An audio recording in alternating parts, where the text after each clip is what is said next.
منصب رسالت کی تشریح اور توضیح ان آیات کریمہ میں بیان کی گئی۔ یہ بات سمجھ لیجئے کہ قرآن مجید فرقان حمید پر یقین کامل رکھنا کہ یہ اللہ کی طرف سے اتاری گئی کتاب ہے، اللہ کا کلام ہے۔ اس طرح کے پچھلے درس میں ہمارے سامنے عقیدہ توحید کی بات آئی کہ عقیدہ توحید اللہ کی نعمتوں کی قدردانی میں سے اہم ترین عقیدہ ہے۔ اسی طریقے سے عقیدہ رسالت بھی اللہ کی نعمتوں میں سے ایک اہم ترین نعمت ہے، بلکہ یوں کہا جائے کہ اللہ رب العزت کی توحید کا اقرار، قرآن مجید کا اللہ کی طرف سے نازل ہونا، یہ سمجھ میں ہی تب آئے گا جب عقیدہ رسالت پر یقین ہوگا۔ اگر عقیدہ رسالت پر یقین نہیں تو قرآن کو کیسے سمجھا جا سکتا کہ یہ اللہ کی طرف سے؟ پھر اللہ کی ذات کو کیسے پہچانا جا سکتا ہے؟ عقیدہ رسالت ہی مشکوک ہو گیا ہے۔ تو چونکہ اس فرد پر یقین ہوگا کہ یہ سچا ہے، یہ امین ہے، یہ برحق ہے، یہ جو کہہ رہے ہیں بالکل درست کہہ رہے ہیں، جب ان پر یقین ہوگا ان کی بات پر یقین ہوگا، اور جو بات کی جا رہی ہے اس بات کو بھیجنے والے پر بھی پھر یقین ہوگا۔ اگر ان پر یقین نہیں تو بات پر یقین نہیں، بات کرنے والے پر بھی یقین نہیں۔ بس ہماری اب آیات کریمہ دیکھیے، وَمَا أَرْسَلْنَا فِي قَرْيَةٍ مِّن نَذِيرٍ إِلَّا قَالَ مُتْرَفُوهَا إِنَّا بِمَا أُرْسِلْتُمْ بِهِ كَافِرُونَ۔ اور ہم نے کسی بستی میں کوئی ڈرانے والا نہیں بھیجا مگر وہاں کے خوشحال لوگوں نے کہا کہ جو چیز دے کر آپ بھیجے گئے ہو ہم اس کے قائل نہیں ہیں، ہم اس کو نہیں مانتے۔ وَقَالُوا نَحْنُ أَكْثَرُ أَمْوَالًا وَأَوْلَادًا وَمَا نَحْنُ بِمُعَذَّبِينَ۔ اور یہ بھی کہنے لگے، اس بستی کے اس علاقے کے سرمایہ دار یہ بھی کہنے لگے کہ ہم بہت سا مال اور اولاد رکھتے ہیں اور ہم کو عذاب نہیں ہوگا۔ ایک بات یہ سمجھ لیجئے کہ تمام امتوں میں انبیاء علیہ السلام کی سب سے پہلے جن لوگوں نے تکذیب کی ہے، جھٹلایا جن لوگوں نے، وہ اس امت کے اس بستی اور علاقے گاؤں کے صاحب حیثیت لوگ تھے۔ اور یہ بات ذہن میں رکھیں کہ یہ وہ صاحب حیثیت لوگ ہیں جن کی نگاہ میں دنیا ہی سب کچھ ہے، وہ لوگ منکر ہوئے۔ ورنہ جن لوگوں کے دل میں ذرتی برابر بھی غور اور فکر کی صلاحیت تھی، وہ آج نہیں تو کل، 10 دن بعد، مہینے 2-4 مہینے بعد، سال 2 سال بعد ان کی کایا پلٹ گئی، حالات بدل گئے۔ آپ انہی آیات کریمہ کا شان نزول سمجھیے۔ ان آیات کریمہ کا شان نزول تقریباً تمام مفسرین نے لکھا ہے۔ وہ کیا ہے کہ 2 پارٹنر تھے تجارت میں، ایک پارٹنر مکہ میں تھا، ایک پارٹنر تجارت کی غرض سے مکہ سے باہر گیا ہوا تھا۔ اسے وہاں پر بعض اوقات ہوتا ہے نا، آدمی لمبے ٹور پہ جاتا ہے، اسے کافی مدت وہاں گزر گئی تھی اور وہ وہاں کاروبار کر رہا تھا، معاملات کر رہا تھا۔ ایسے میں اس کو خبر ملی کہ مکہ مکرمہ میں کسی نے نبوت کا دعویٰ کیا ہے۔ اس نے وہاں سے کسی کے ذریعے سے، کسی قاصد کے ذریعے سے پیغام بھجوایا اپنے شریک کو کہ ذرا چیک کرو کہ مکہ میں نبوت کا دعویٰ کس نے کیا ہے، اور جو دعویٰ نبوت کرنے والا ہے اس کے کیا احوال ہیں، اس کو ماننے والے لوگ کیسے ہیں، کن لوگوں نے مانا، کن لوگوں نے نہیں مانا۔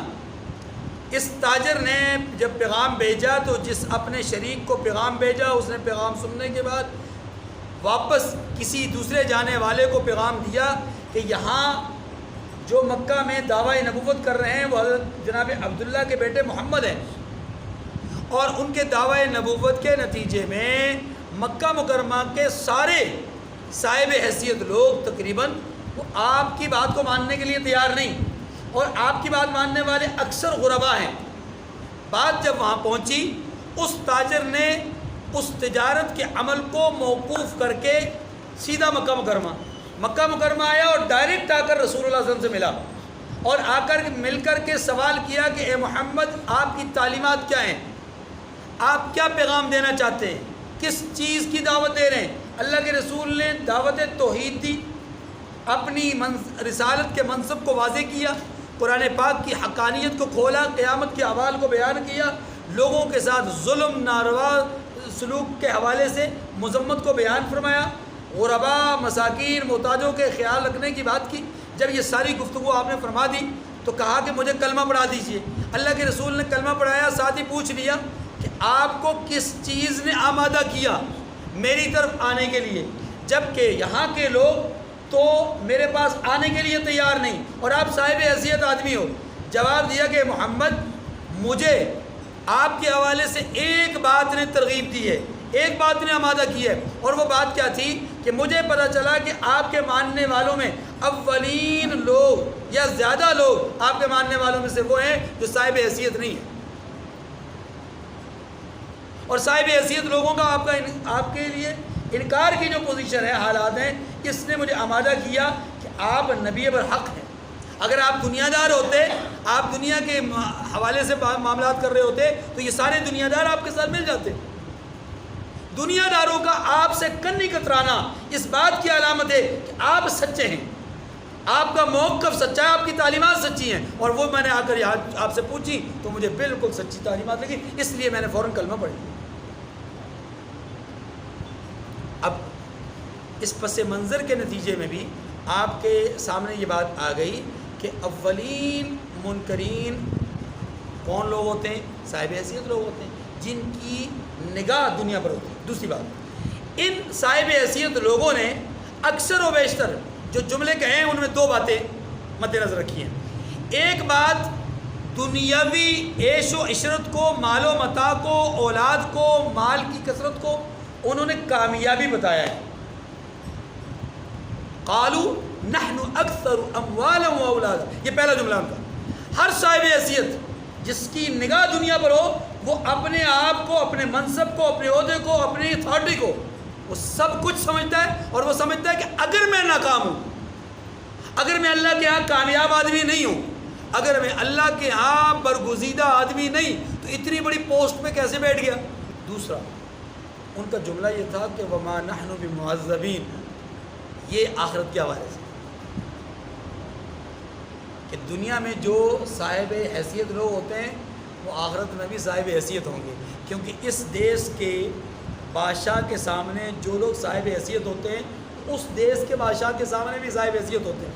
مقصد یہ دیکھیں، انہوں نے دنیاوی اعتبار سے بات کی کہ مشرکین یہ کہا کرتے تھے کہ آج ہم عیش و عشرت میں، ہم جب چاہتے ہیں طائف چلے جاتے ہیں، مری ان کا ہے، ان کی سیر و سیاحت کی جگہ، وہاں ہمارے بنگلے ہیں، وہاں ہمارے باغات ہیں، ہاں جی، اور یہ جو غریب غربا ہیں جو کامیابی کی دعویٰ کرتے ہیں، ان کے پاس تو ہے ہی کچھ نہیں۔ اور سورہ مطففین میں تو اللہ نے یوں فرمایا وَإِذَا مَرُّوا بِهِمْ يَتَغَامَزُونَ۔ اچھا، ایک دوسرے کو نا آنکھوں میں اشارہ کرتے تھے، او وہ کامیاب جا رہا، وہ دیکھو وہ کامیابی کا دعویٰ کرنے والا جا رہا۔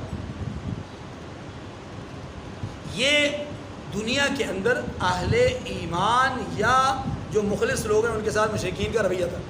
اسی رویے کی بنیاد پر، اسی انانیت کی بنیاد پر مشرکین یہ کہا کرتے تھے کہ ہم، یہ حضور کے زمانے کی بات نہیں، پہلے بھی، کہ ہم صاحب حیثیت لوگ ہیں، صاحب مال لوگ ہیں، اس لیے ہم ناکام نہیں۔ ایک دوسرا یہ آخرت میں بھی ہمیں عذاب کوئی نہیں ہونا، کیونکہ اگر ہمیں آخرت میں عذاب ہوتا تو دنیا میں اللہ پکڑتے۔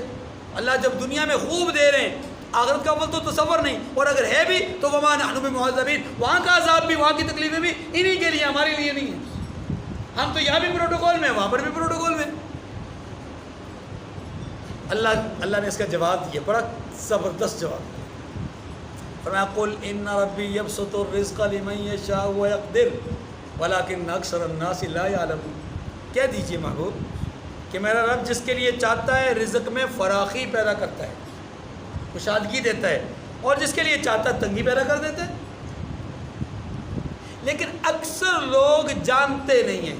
ذرا غور کیجیے، دنیا کے اندر اللہ تبارک و تعالیٰ نے رزق کی تقسیم کا معاملہ علم کے ساتھ، عقل کے ساتھ، فن کے ساتھ نہیں کیا۔ یہ بات ذہن رکھیے، دنیا میں رزق کی تقسیم اللہ نے علم پر، عقل پر، فن پر موقوف نہیں کی۔ اپنی حکمت پر موقوف کی ہے. اپنی یہ بات ذہن رکھیں، اس کی حکمت ہے. وہ جس کو جتنا جب چاہے جس وقت چاہے دے دے، اس کو کوئی پوچھنے والا نہیں ہے. ایک آدمی کروڑوں روپے کا مالک ہے لیکن لکھنا پڑھنا نہیں جانتا. ایک آدمی گریجویٹ ہے اور اس نے اپنی علمی ڈگریوں کے اعتبار سے الماریاں بھری ہوئی ہیں، لیکن اس کے پاس مالی اعتبار سے اس کی حیثیت یہ ہے کہ ماہانہ بل نہیں ادا کر سکتا.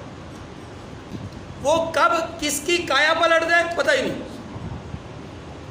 اگر پیسہ زندگی بچائے تو کسی کو موت نہ آئے. عہدوں سے، اگر فن سے یا عقل سے رزق ملے تو دنیا کا کوئی پڑھا لکھا آدمی مجبور اور مقہور نہ ہو، سارے مالدار ہوں. لیکن ایسا نہیں ہے. اللہ نے رزق کا تعلق میں نے عرض کیا علم سے، عقل سے، فن سے نہیں رکھا، اپنی حکمت سے رکھا. اسی لیے اس نے کہا ہے اللہ جس کا چاہے رزق کھول دے، جس کا چاہے رزق تنگ کر دے. اس کا ایک معنی تو یہ کہ زیادہ دے دے تھوڑا دے دے، اور ایک معنی یہ اللہ زیادہ دے کر بھی محتاج بنا دے. کس کا؟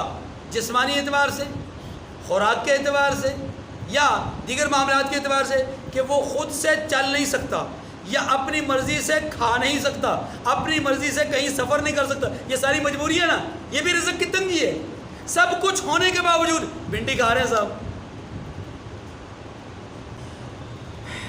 آگے دیکھیے وما اموالکم ولا اولادکم بالتي تقربکم عندنا زلفى الا من آمن وعمل صالحا. زبردست بات فرمایا اور تمہارا مال اور اولاد ایسی چیز نہیں ہے کہ تم کو ہمارا مقرب بنا دیں. یعنی کسی کے پاس مال زیادہ ہے یا کسی کے پاس اولاد زیادہ ہے تو وہ ہمارا مقرب ہوگا، یہ نہیں ہے. جو آدمی اپنے مال کو جائز مصارف میں خرچ کرے، جو آدمی اپنی اولاد کی صحیح تعلیم و تربیت کا اہتمام کرے، تو یہ یقیناً اللہ کی قربت کا ذریعہ ہے. لیکن مطلقاً اولاد کی کثرت، مطلقاً مال کی کثرت یہ اللہ کے مقرب ہونے کی نشانی نہیں ہے. یہ بات سمجھائی. الا من آمن وعمل صالحا، یہ وہ باتیں جو میں نے پہلے عرض کی ہے. ہاں ہمارا مقرب وہ ہوگا کہ جو ایمان لائے اور نیک عمل کرتا رہے. اولاد تھوڑی ہے یا زیادہ، مال تھوڑا ہے یا، دنیا میں ایسے بہت سارے لوگ ہیں جن کے بعد اللہ نے مال بھی بہت دیا ہے اور اللہ کے قریب بھی بہت ہوئے.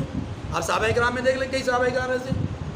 بعد کی زندگی میں بہت سارے لوگ ایسے ہیں، آج بھی بہت سارے لوگ ایسے ہیں کہ جو اللہ کا دیا ہوا مال اللہ کی راہ میں خرچ کرتے. دیکھیے ایک نیکی انسان کرتا ہے، اللہ اس کی کم از کم اس کے صلاح کتنا عطا فرماتے ہیں؟ 10 گنا اجر عطا فرماتے ہیں، 10 درجے بڑھا کر کے. اور مال کے حوالے سے اللہ نے کیا فرمایا؟ 1 روپیہ اللہ کی راہ میں، 1 سکہ اللہ کی راہ میں خرچ کرنا، وہ 700 گنا تک اس کا درجہ ہے. اور یہ کم از کم ہے. یہ کیا ہے؟ اندازہ کی عام نیکی کا درجہ کیا ہے؟ کم از کم 10 گنا، جتنا جس کے لیے اللہ بڑھا دے. اور اللہ کی راہ میں مال خرچ کرنے کا اجر کتنا ہے؟ 700 گنا. سب عمیہ 700 گنا. جیسے ایک گندم کا دانہ 700 دانے مہیا کرتے ہیں اللہ اس کے بدلے میں، ایسے 1 روپیہ اللہ کی راہ میں خرچ کرنا، 1 درہم دینار اللہ کی راہ میں خرچ کرنا 700 گنا بڑھا کر کے پیش کیا تھا. اور پھر اگلا جملہ آگے خود فرمایا واللہ یضاعف لمن یشاء. جہاں کہا نا 700 گنا بڑھا کر کے دیتے ہیں سورہ بقرہ میں، وہی پر آخر میں کیا کہا؟ واللہ یضاعف لمن یشاء. اللہ جس کے لیے چاہے اس سے بھی بڑھا کر کے درجہ اور ثواب لکھ لیں. اسی لیے حدیث میں آتا ہے کہ بعض اوقات ایک آدمی 1 کھجور کا دانہ خرچ کرے گا، اللہ اس کے نامہ اعمال میں بہت پہاڑ کے برابر سونا خرچ کرنے کا اجر و ثواب لکھ. صحابی رسول ہیں اور غزوہ تبوک کے موقع پر 1 کلو کھجور لے کر آ رہے ہیں. لوگوں کو بہت بھاری بھاری سامان، ان کے بعد 1 کلو کھجور. اور ایک منافق نے کہہ دیا ہنس کر کے، طنز کر کے، تمہاری 1 کلو کھجور سے یہ ہزاروں لوگ کیسے نفع اٹھائیں گے؟ بھائی یہ تو جھگڑیں گے، یہ تو لڑائی کریں گے ان کھجوروں پہ. وہ مذاق کیا. تم نہ بھی لاتے تو یہ غزوہ ہو جاتا، تم نہ بھی لاتے تو یہ لوگ بھوکے نہ مرتے. اس طرح کا طنز. لیکن آپ کو اندازہ نہیں کہ اس شخص کے دل میں کتنا اللہ کے لیے، اللہ کے دین کے لیے، غزوے کے لیے خلوص تھا. اللہ کے رسول صلی اللہ علیہ وسلم نے کیا کیا؟ اللہ کے رسول صلی اللہ علیہ وسلم نے اس کی کھجوروں کو لیا اندازہ کیجئے کھجوروں کو لیا، ایسے سامان بکھرا ہوا تھا، اللہ کے رسول نے اس کی کھجوروں کو لیا یوں کر کے بکھیر دیا سارے سامان پر۔ گویا اللہ کے رسول بھی جانتے تھے کہ یہ آدمی مخلص ہے، اپنے اخلاص کے ساتھ لے کر آیا ہے۔ فَأُولَٰئِكَ لَهُمْ جَزَاءُ ضِعْفٍ بِمَا عَمِلُوا وَهُمْ فِي الْغُرُفَاتِ آمِنُونَ، ایسے ہی لوگوں کو ان کے اعمال کے سبب دوہرا بدلہ ملے گا اور وہ خاطر جمع سے بالا خانوں میں بیٹھے ہوں گے۔ معنی یہ کہ خوب اکرام کے ساتھ جنت کے بالا خانوں میں ہوں گے۔ وَالَّذِينَ يَسْعَوْنَ فِي آيَاتِنَا مُعَاجِزِينَ أُولَٰئِكَ فِي الْعَذَابِ مُحْضَرُونَ۔ یہاں پر منکرین کی بات ہو رہی ہے، فرمایا جو لوگ ہماری آیتوں میں کوشش کرتے ہیں کہ ہمیں ہرا دیں، یعنی کوشش اپنی کوشش ہے ان کی، ہرا سکتے، اللہ کو عاجز بنا، نبی کو عاجز بنا، مومنین کو عاجز بنا سکتے نہیں، لیکن کوشش کرتے ہیں۔ فرمایا اولئک فی العذاب محضرون، وہ عذاب میں حاضر کیے جائیں گے۔ قل ان ربی یبسط الرزق لمن یشاء من عبادی ویقدر له، پھر وہی بات دوبارہ کہی گئی۔ فرمایا محبوب آپ کہہ دیجئے کہ میرا پروردگار اپنے بندوں میں سے جس کے لیے چاہتا ہے روزی فراہ کر دیتا ہے اور جس کے لیے چاہتا ہے تنگ کر دیتا ہے۔ وما انفقتم من شیء فهو یخلفه وهو خیر الرازقین، اور تم جو چیز خرچ کرو گے وہ اس کا تمہیں عوض دے گا، وہ سب سے بہتر رزق دینے والا ہے۔ یا انفاق فی سبیل اللہ کی ترغیب ہو رہی ہے۔ وَيَوْمَ يَحْشُرُهُمْ جَمِيعًا ثُمَّ يَقُولُ لِلْمَلَائِكَةِ أَهَٰؤُلَاءِ إِيَّاكُمْ كَانُوا يَعْبُدُونَ۔ اس آیت کریمہ میں اللہ تبارک و تعالیٰ نے مشرکین کے ایک نظریہ بد کی تردید کی ہے۔ وہ نظریہ بد کیا ہے؟ ان کا خیال یہ تھا کہ فرشتے اللہ کی بیٹیاں ہیں۔ اب اس آیت کریمہ میں اللہ کیا فرماتے ہیں کہ ہم قیامت کے دن فرشتوں سے پوچھیں گے، فرشتوں بتاؤ کیا تم نے ان کو کہا تھا کہ ہماری پوجا کرو؟ بالکل اسی طرح کی بات اللہ اپنے نیک بندوں سے کہیں گے، اَأَنْتُمْ أَضْلَلْتُمْ عِبَادِي هَٰؤُلَاءِ أَمْ هُمْ ضَلُّوا السَّبِيلَ، کیا تم نے میرے بندوں کو گمراہ کیا یا یہ خود غلط راستے پہ چلے؟ حتیٰ کہ اللہ اپنے پیغمبر عیسیٰ علیہ السلام سے کہیں گے، أَنْتَ قُلْتَ لِلنَّاسِ اتَّخِذُونِي وَأُمِّيَ إِلَٰهَيْنِ مِن دُونِ اللَّهِ، کیا اے عیسیٰ آپ نے کہا تھا کہ مجھے اور میری ماں کو اللہ کا شریک سمجھو؟ اس جملے اللہ نے کیوں دنیا میں بیان کر دیے؟ عقل سے کام لیں، آنکھیں کھلیں۔ اللہ اکبر۔ یہاں پر بھی کہا گیا ہے کہ اور جس دن وہ ان سب کو جمع کرے گا پھر فرشتوں سے فرمائے گا کیا یہ لوگ تم کو پوجا کرتے تھے، یعنی تمہاری مرضی سے، ٹھیک ہے، پوچھتے تو ہیں، پوچھتے تو انبیاء کو بھی ہیں، لیکن کیا تمہارے کہنے سے تمہاری مرضی سے پوجا کرتے تھے؟ وہ جواب دیں گے قالوا سبحانک انت ولینا من دونہم، اللہ اکبر، وہ کہیں گے تو پاک ہے، تو ہی ہمارا دوست ہے، تو ہی ہمارا کارساز ہے، تو ہی ہمارا ولی ہے۔ بل کانوا یعبدون الجن اکثرهم بهم مؤمنون، بلکہ یہ جنات کو پوجا کرتے تھے اور اکثر انہی کو مانتے تھے۔ کیا مانا؟ دیکھیے جنات سے مراد یہاں شیاطین ہے، یہ ہمیں نہیں پوچھتے تھے، یعنی ہمارے کہنے سے ہمیں پوچھتے نہیں تھے، ہم نے کبھی نہیں کہا، بلکہ ان کو جنات نے کہا، یعنی شیاطین نے کہا، اور یہ شیاطین کا کہا مان کر کے گمراہ ہوئے، ہم نے گمراہ نہیں کیا۔ فَالْيَوْمَ لَا يَمْلِكُ بَعْضُكُمْ لِبَعْضٍ نَفْعًا وَلَا ضَرًّا، اللہ پاک فرماتے ہیں آج تم میں سے کوئی کسی کو نفع اور نقصان پہنچانے کا اختیار نہیں رکھتا۔ کیا مانا؟ قیامت کے دن کوئی کسی کو نفع نقصان پہنچانے کا اختیار، سوال یہ کہ کیا دنیا میں رکھتا ہے؟ جواب ہاں۔ کیا؟ ہاں۔ کیسے؟ اسباب کے درجے میں دنیا کے اندر ایک دوسرے کے نفع نقصان کا سبب بنتے ہیں، آخرت میں سبب بھی نہیں بنے۔ دنیا میں ایک دوسرے کے نفع نقصان کا، مثلا ایک آدمی بندوق کو ڈالتا ہے دوسرے کو مارتا ہے، وہ قتل ہو جاتا ہے، تو یہ نقصان کا سبب بنا۔ ایک آدمی دوسرے آدمی کو، نابینا آدمی کو ہاتھ پکڑ کر کے روڈ کراس کرا دیتا ہے، اس کو نفع دیا، سبب بن گیا، ٹھیک ہے۔ یہ دنیا کے اندر اسباب کے درجے میں ایک دوسرے کے لیے نفع نقصان کا سبب ہے۔ ہاں حقیقتاً نفع نقصان انسان کو یا کوئی مخلوق کسی مخلوق کو نہیں دے سکتی، یہ بات ہے۔ عقیدہ یہی ہے، حقیقتاً نفع نقصان کا مالک کون ہے؟ اللہ۔ ہاں دنیا کے اندر اسباب کے درجے میں آپ کسی کو پانی کا کہتے ہیں بھائی پانی مجھے پلا دو، وہ گلاس اٹھاتا ہے آپ کو پانی لا کر کے دیتا ہے، اس نے آپ کو نفع پہنچایا، آپ کی مدد کی، یہ اسباب کے درجے میں ہے۔ اب اگلی بات فرمایا وَنَقُولُ لِلَّذِينَ ظَلَمُوا، ایسے موقع پر کہ جب کوئی کسی کے نفع نقصان کا مالک نہیں ہوگا تو ہم ظالموں سے کہیں گے کہ دوزخ کے عذاب کا جس کو تم جھوٹ سمجھتے تھے مزہ چکھو۔ کوئی ایسی تشریح طلب بات نہیں ہے. وَإِذَا تُتْلَى عَلَيْهِمْ آيَاتُنَا بَيِّنَاتٍ قَالُوا مَا هَذَا إِلَّا رَجُلٌ يُرِيدُ أَن يَصُدَّكُمْ عَمَّا كَانَ يَعْبُدُ آبَاؤُكُمْ. اور جب ان کو ہماری روشن آیتیں پڑھ کر سنائی جاتی ہیں تو کہتے ہیں یہ ایک ایسا شخص ہے جو چاہتا ہے کہ جن چیزوں کی تمہارے باپ دادا پرستش کرتے تھے ان سے تم کو روک دے. وَقَالُوا مَا هَذَا إِلَّا إِفْكٌ مُفْتَرًى. اب ہدایت کے راستے سے ہٹا رہا ہے. دوسری بات یہ کر رہا ہے کہ یہ جو آدمی ہے یعنی نبی علیہ السلام یہ شخص اللہ پر جھوٹ بول رہا ہے، یعنی قرآن کو اللہ کی کتاب کہہ رہا ہے حالانکہ یہ اللہ کی کتاب نہیں، گویا کہ اللہ پر جھوٹ بول رہا ہے. یہ دوسری بات. تیسری بات وقال الذين كفروا للحق لما جاءهم ان هذا الا سحر مبين، کہ کافروں کے بعد جب حق آیا تو اس کے بارے میں کہنے لگے کہ یہ تو صریح جادو ہے. یہ شخص آباء و اجداد کے راستے سے روک رہا ہے. نمبر 2 اس شخص نے اللہ پر جھوٹ بولا. نمبر 3 یہ جادوگر ہے، اس لیے اس کے ارد گرد لوگ زیادہ بیٹھ رہے، ورنہ حق پر یہ نہیں ہے. حق پر ہم ہیں، سچے ہم ہیں، یہ سچے نہیں ہیں، یا کامیاب ہم ہیں، یہ کامیاب نہیں ہیں. اللہ پاک فرماتے ہیں وما آتیناہم من کتب یدرسونہا وما ارسلنا الیہم قبلک من نذیر. حالات تو ذرا ان کے دیکھیے. فرمایا ہم نے نہ تو ان مشرکوں کو کتابیں دیں جن کو یہ پڑھتے ہیں اور نہ آپ سے پہلے ان کی طرف کوئی ڈرانے والا بھیجا مگر انہوں نے تکذیب کی.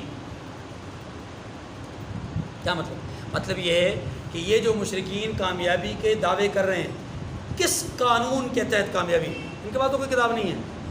کسی کتاب کو پڑھ کر کے کامیابی کا دعویٰ کریں تو بات سمجھ میں بھی آئے. تو کتاب ان کے پاس ہے کوئی نہیں تو کامیابی کا دعویٰ غلط. ایک بات.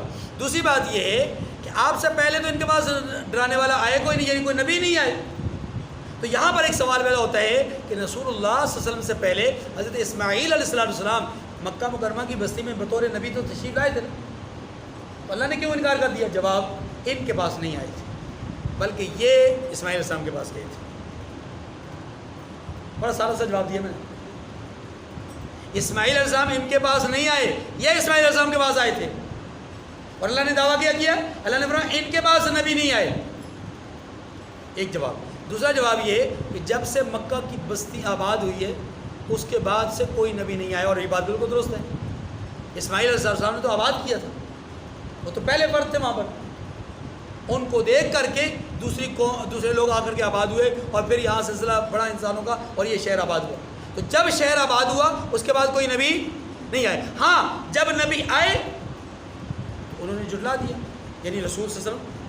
ٹھیک ہے جی، بات سمجھ آگے ساری.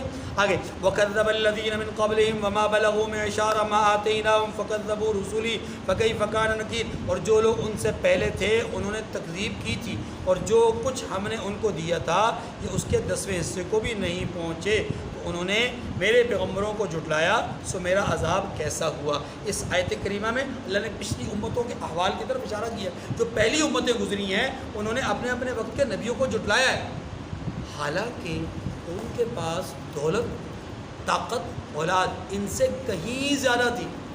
یہ اللہ نے فرمایا. ان مشرکین مکہ کے بعد اتنا تھا ہی کچھ نہیں جتنا کہ قوم سمود، قوم عاد، یا ہم پچھلی ایک قوم کا تذکرہ پڑھ چکے. کون سی قوم؟ قوم سبا. اللہ نے اس قوم کو فرعون کے مقابلے میں بیان کیا اہم خیر ام قوم تبع. اس لیے اللہ پاک نے آیت کریمہ میں بیان کیا کہ اے مشرکین مکہ تم جس چیز کی بنیاد پر گھمنڈ کرتے ہوئے کامیابی کے دعوے کر رہے ہو یہ چیز کامیابی نہیں ہے. زیادہ مال کا ہونا، زیادہ اولاد کا ہونا یہ کامیابی کی دلیل نہیں. ہاں ذریعہ بن سکتے ہیں اس کے لیے جس نے مال کو جائز جگہ پہ خرچ کیا، اولاد کی جائز تربیت کی تو پھر یہ کامیابی کا ذریعہ بن سکتے ہیں. ورنہ ان میں کامیابی یہ تو آزمائش ہے. انما اموالکم واولادکم فتنہ، یہ تو سراسر آزمائش ہے. اللہ تعالیٰ مجھے اور آپ کو سمجھنے کی توفیق نصیب فرمائے. وآخر الدعوانا ان الحمد للہ رب العالمین.